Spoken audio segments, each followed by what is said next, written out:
Hi, my name's Ryan, and I'm Tanner's father. Going to be putting some videos on his YouTube channel instead of my own. And this is an introduction as to who I am, what my background is for helping Tanner learn about cars, and the videos I'm going to be putting on will be in regards to my C6 Corvette. I've been a muscle car guy for a very long time. My first car that I bought was a 76 Trans Am that I owned for a very long time, 20 years. And during that period, I taught myself how to work on vehicles. Bought it, had a great paint job, and then I started doing a mechanical restoration on my own with basic tool set.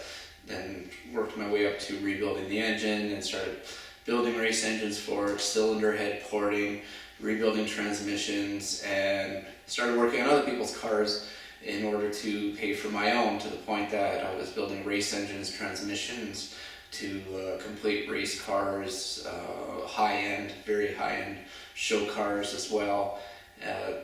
So that as a result, I was able to build a 76 Trans Am that was a 220 mile per hour supercar, ran 9-second pump gas in the quarter mile, 8s on nitrous, naturally aspirated over 800 horsepower with no wheel tubs, just narrow slicks.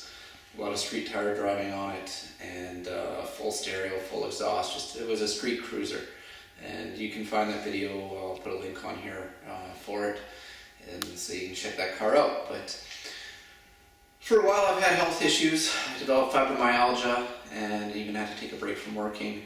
So what happened is I can't really do the maintenance work on a car with an extreme bracket engine that's being driven on the street all the time, and just old cars period need work all the time. And also very limited as to where you could drive that car to. It's not something that I could drive from Edmonton to Vancouver on a regular basis, or if I wanted to go to California. So this is my 2005 C6 Corvette that I just picked up 6 weeks ago, because I sold my Trans Am in the spring, and I bought this in middle of September. Overall, it looks stock. Wanted to make sure I got a Z51 because I wanted the brakes and the suspension that come with the Z51, and I didn't want a Z06, partially because of the cost.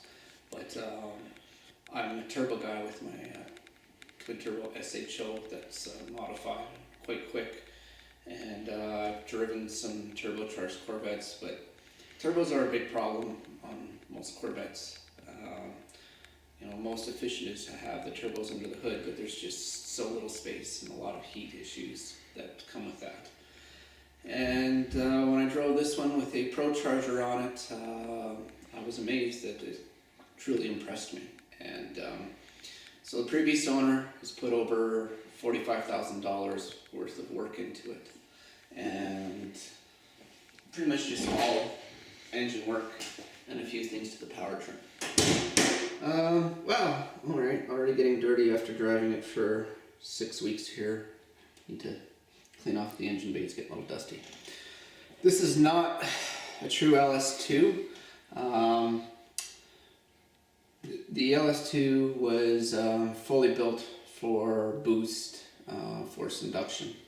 So it was converted from a 6 liter to a 6.3 liter. The cylinder heads were changed from LS2 to the higher flowing LS3 heads with some port work done to them. Headers, blower camshaft, which is essentially like a stage 2 camshaft, but it has higher lobe separation, which works better for forced induction. And then we have a P1S Pro Charger on here, and it's set up for 10 pounds of boost and making over 800 horsepower at the flywheel. This car is a lot of fun to drive.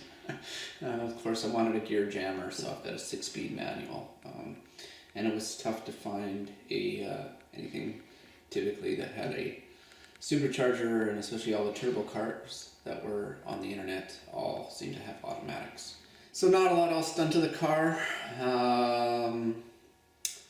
Clutch is done in it, a few things in the powertrain, but overall the biggest thing is, so it has headers on it. had a billy boat exhaust system when I got it, which is basically a straight pipe exhaust with barely a resonator over the axles, if you could call it that. Obnoxiously loud. I mean, I like loud cars, but extremely loud, and the interior drone, 30 minutes on the highway and your ears were pounding and ringing.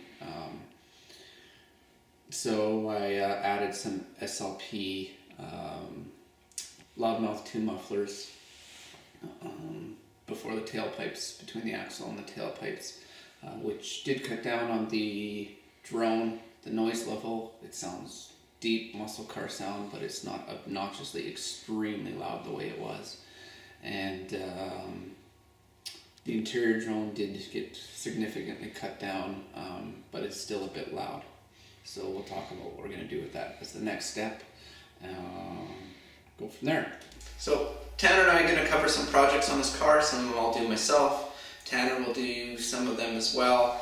And I'm putting my videos all together on his channel here to help drive traffic to it. With what he's doing and his interest in helping teach young people how to work on their cars. So hope you enjoy our videos, and thanks for watching.